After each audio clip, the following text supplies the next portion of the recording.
নমস্কার বন্ধুরা, আমি আপনাদের প্রিয় গল্পকার। আজ আপনাদের জন্য নিয়ে এসেছি এক এমন গল্প যা আপনাদের মন ছুঁয়ে যাবে, রোমাঞ্চিত করবে এবং এক অজানা জগতে নিয়ে যাবে। এই গল্পটি এক নাম প্রকাশে অনিচ্ছুক ফলোয়ার আমাকে পাঠিয়েছেন। তিনি চাননি তার নাম প্রকাশ হোক, কিন্তু তার অনুভূতির গভীরতা আমাকে এই গল্পটি আপনাদের সামনে তুলে ধরতে বাধ্য করেছে।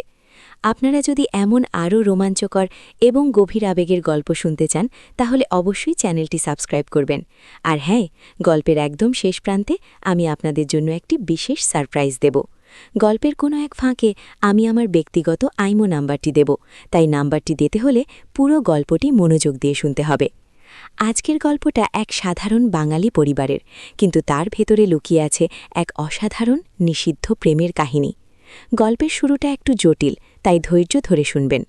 ডাক্তার অরিন্দম মুখার্জি, শহরের নামকরা সার্জন, বয়স 40-এর কোঠায়, বিবাহিত, স্ত্রী এবং এক সন্তান নিয়ে সুখী সংসার। কিন্তু ভাগ্যের কি পরিহাস, পেশাগত জীবনে তিনি এক গভীর সংকটে জড়িয়ে পড়েন। তার জীবনে আসেন নার্স নীলঞ্জনা। পেশাগত সম্পর্কের আড়ালে এক জটিল ও গোপন টানাপড়েন শুরু হয় তাদের মধ্যে। গল্পের কেন্দ্রে রয়েছেন নার্স নীলঞ্জনা, মাত্র 25-এর এক তরুণী, চোখে একরাশ স্বপ্ন আর বুকে একরাশ চাপা কষ্ট। তার বাবা এক সাধারণ স্কুল শিক্ষক, কিন্তু তার জীবনেও ছিল কিছু অতৃপ্ত ইচ্ছা, যা তিনি পূরণের চেষ্টা করেছিলেন তার মেয়ের মাধ্যমে। নীলঞ্জনার বাবা অর্থাৎ ডক্টর অরিন্দমের বাবার বন্ধু ছিলেন, যা তাদের মধ্যে এক অদ্ভুত অলিখিত যোগসূত্র তৈরি করেছিল। কিন্তু সেই যোগসূত্রটাই কি তাদের জীবনের সবচেয়ে বড় অভিশাপ হয়ে দাঁড়াবে? গল্পের ভিলেন কে, নাকি ভালোবাসা নিজেই এখানে ভিলেন? ডক্টর অরিন্দমের জীবনে নীলঞ্জনার প্রবেশ ছিল আকস্মিক। নাইট ডিউটির এক সাধারণ রাতে, যখন হাসপাতালের চারপাশ নিস্তব্ধ, তখন থেকেই শুরু হয় সব। নীলঞ্জনা সেই রাতে অরিন্দমের বিভাগে নতুন নার্স হিসেবে যোগ দিয়েছিল। প্রথম দেখাতেই অরিন্দমের মনে হয়েছিল এই মেয়েটি সাধারণ নয়। তার চোখে ছিল এক গভীর বিষাদ, যা অরিন্দমকে আকৃষ্ট করেছিল। অরিন্দম ছিলেন একজন পেশাদার ডাক্তার, নিজের স্ত্রী সুজাতার প্রতি অনুগত, কিন্তু নীলঞ্জনার উপস্থিতি তার জীবনে এক নতুন আলো এনেছিল। নীলঞ্জনার বাবার বন্ধুত্বের সূত্র ধরে অরিন্দমের বাবার একবার নিমন্ত্রণ হয়েছিল ডক্টর অরিন্দমের বাড়িতে, যেখানে নীলঞ্জনার বাবাও সেখানে উপস্থিত ছিলেন।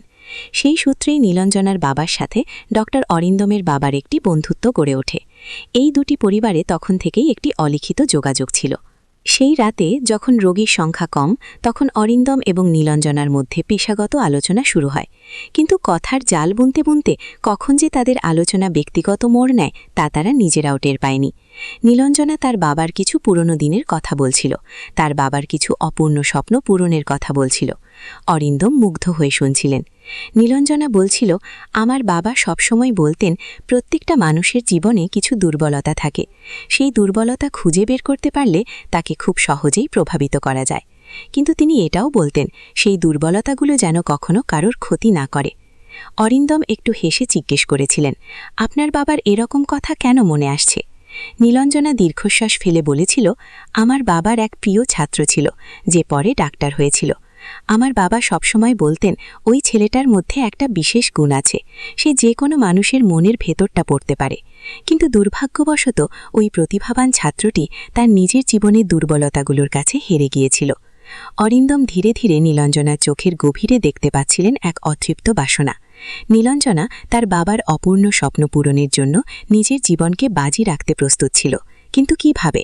তার বাবা ডক্টর অরিন্দমের বাবার বন্ধু ছিলেন, এবং সেই সূত্রে ডক্টর অরিন্দমের বাবার কাছে নীলঞ্জনার বাবা তার কিছু ব্যক্তিগত সমস্যার কথা খুলে বলেছিলেন। এই কথাগুলো অরিন্দমের কানেও এসেছিল। অন্যদিকে ডক্টর অরিন্দমের নিজের জীবনেও ছিল কিছু চাপা কষ্ট। তার বাবার ব্যবসার কিছু আর্থিক সমস্যা ছিল, যা তিনি একা সামলে উঠতে পারছিলেন না। তিনি চাইছিলেন তার বাবার স্বপ্ন পূরণ হোক, তাদের পারিবারিক ব্যবসা আরও বড় হোক। এই কথাগুলো তিনি কাউকে বলেননি, শুধু নিজের মধ্যেই চেপে রেখেছিলেন। নাইট ডিউটির আলো আধারে হাসপাতালের নিস্তব্ধ করিডোরে অরিন্দম এবং নীলঞ্জনার চোখের ভাষা একে অপরের কাছে অনেক কিছু বলে দিচ্ছিল।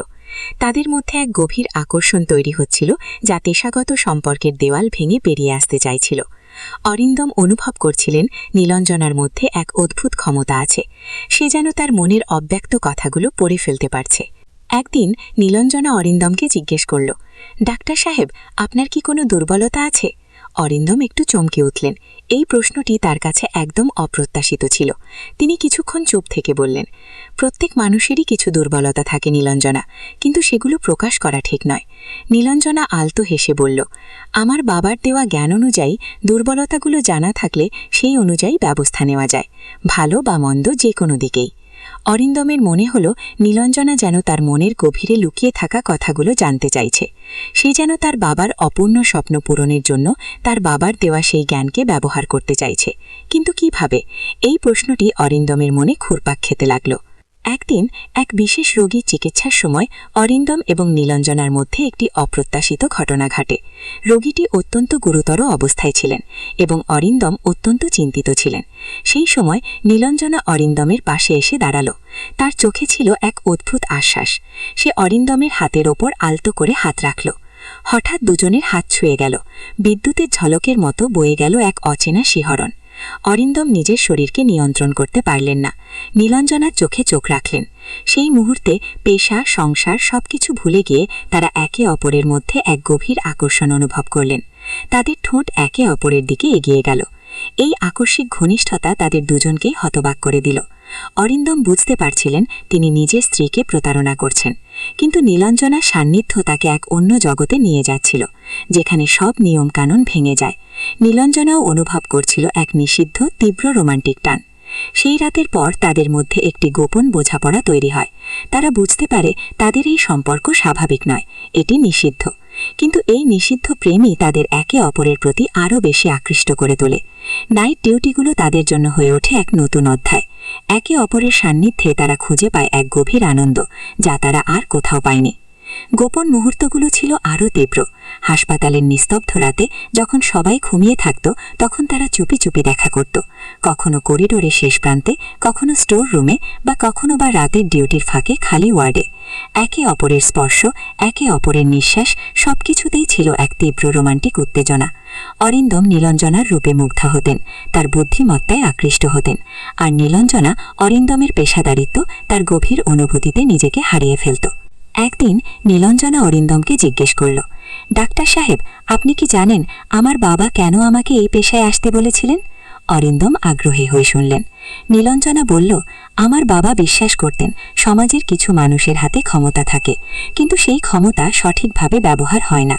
তিনি চাইছিলেন আমি এমন একজন ডাক্তারকে খুঁজে বের করি যার মধ্যে প্রকৃত গুণ আছে, কিন্তু সে হয়তো নিজের দুর্বলতার কারণে সঠিক পথে এগোতে পারছে না, আর আমি যেন তাকে সেই পথে এগোতে সাহায্য করি। অরিন্দমের মনে হল নীলাঞ্জনা যেন তার বাবার দেওয়া এক বিশেষ দায়িত্ব নিয়ে এসেছে। সে যেন তার নিজের বাবার অপূর্ণ স্বপ্ন পূরণের জন্য অরিন্দমের দুর্বলতা খুঁজে বের করতে চাইছে, কিন্তু সেই দুর্বলতা যেন কোনো খারাপ কাজে ব্যবহার না হয়। গল্পের মোড় ঘুরতে শুরু করল যখন অরিন্দমের পারিবারিক ব্যবসার একটি বড় আর্থিক সংকট দেখা দিল। তার বাবার অনেক ঋণ জমে গিয়েছিল। অরিন্দম এই বিষয়টি কাউকে জানাচ্ছিলেন না, কিন্তু তার মানসিক চাপ ক্রমশ বাড়ছিল। নীলাঞ্জনা অরিন্দমের এই মানসিক অবস্থা বুঝতে পারছিল। সে জানত অরিন্দমের এই দুর্বলতাটাকেই সে ব্যবহার করতে পারবে। একদিন এক গভীর রাতে অরিন্দম এবং নীলাঞ্জনা হাসপাতালে ছাদে দেখা করল। চাঁদের আলোয় নীলাঞ্জনার মুখ ঝলমল করছিল। অরিন্দম নীলাঞ্জনার দিকে তাকিয়ে রইলেন। নীলাঞ্জনা বলল, ডাক্তার সাহেব, আপনি কি জানেন আপনার সবচেয়ে বড় দুর্বলতা কি? অরিন্দম একটু হেসে জিজ্ঞেস করলেন, কি? নীলাঞ্জনা অরিন্দমের দিকে আরও একটু এগিয়ে এসে আলতো করে তার হাত রাখল। অরিন্দমের সারা শরীর কেঁপে উঠল। নীলাঞ্জনা বলল, আপনার সবচেয়ে বড় দুর্বলতা হলো আপনার বাবার প্রতি আপনার ভালোবাসা, আপনার পারিবারিক সম্মান বাঁচানোর ইচ্ছা, আর এই মুহূর্তে আপনার আর্থিক সংকট। অরিন্দম অবাক হয়ে নীলাঞ্জনার দিকে তাকিয়ে রইলেন। নীলাঞ্জনা কি করে জানল? সে কি সত্যি সত্যি তার বাবার দেওয়া জ্ঞান ব্যবহার করে অরিন্দমের দুর্বলতা খুঁজে বের করেছে? নীলাঞ্জনা বলল, আমি আপনার বাবার সব খবর রাখি। আপনার বাবার কিছু পুরনো বন্ধু যারা এখন অনেক বড় ব্যবসা করেন, তাদের সাথে আমার বাবার কথা হয়েছে। তারা আপনার বাবার সাহায্যে এগিয়ে আসতে রাজি, কিন্তু তাদের একটি শর্ত আছে। অরিন্দম উদ্বিগ্ন হয়ে জিজ্ঞেস করলেন, কি শর্ত? নীলাঞ্জনা অরিন্দমের চোখের দিকে তাকিয়ে বলল, তারা চান আপনি তাদের ব্যবসায়িক প্রস্তাবগুলো ভালোভাবে বিবেচনা করুন। তারা আপনার বাবাকে এই মুহূর্তে সাহায্য করতে পারবেন যদি আপনি তাদের সাথে একটি গোপন চুক্তি করেন, আর সেই চুক্তির অংশীদার হিসেবে আপনি আমাকেও চান। অরিন্দম হতবাক হয়ে গেলেন। নীলাঞ্জনা কি বলছে? সে কি সত্যি সত্যি অরিন্দমের বাবার আর্থিক সংকটকে কাজে লাগাতে চাইছে? নীলাঞ্জনা আরও বলল, আমি জানি এটা আপনার জন্য খুব কঠিন, কিন্তু আপনার বাবার সম্মান বাঁচাতে হলে আপনাকে এটা করতে হবে, আর আমিও আপনাকে এই কাজে সাহায্য করব। আমরা দুজন মিলে এই কাজটা করব, কিন্তু এই বিনিময়ে আমাকেও কিছু পেতে হবে। আপনি কি আমাকে সেই সুযোগ দেবেন? অরিন্দমের মনে হলো তিনি এক গোলকধাঁধায় পড়ে গেছেন। নীলাঞ্জনা কি সত্যি তাকে সাহায্য করতে চাইছে, নাকি নিজের কোনো ব্যক্তিগত স্বার্থসিদ্ধির জন্য এই সুযোগ ব্যবহার করছে? তাদের এই নিষিদ্ধ প্রেম কি তবে তাদের জীবনের এক অন্ধকার পথের দিকে নিয়ে যাচ্ছে? গল্পের মোড় এমন এক জায়গায় এসে দাঁড়িয়েছে যেখানে অরিন্দমকে একটি কঠিন সিদ্ধান্ত নিতে হবে। নীলাঞ্জনার দেওয়া প্রস্তাবকে তিনি গ্রহণ করবেন? তাদের এই নিষিদ্ধ প্রেমের শেষ কোথায়? তারা কি পারবেন এই জটিল পরিস্থিতি থেকে বেরিয়ে আসতে, নাকি তাদের সম্পর্ক এক নতুন সংকটের মুখে পড়বে? সেই রহস্য উন্মোচন করতে এবং এই গল্পের পরবর্তী অংশ জানতে আপনাদের অবশ্যই কমেন্ট করে জানাতে হবে। পুরো গল্পটি মনোযোগ দিয়ে শোনার জন্য অসংখ্য ধন্যবাদ। আপনারা যদি এমন আরও রোমাঞ্চকর এবং আবেগী গল্প শুনতে চান তাহলে অবশ্যই চ্যানেল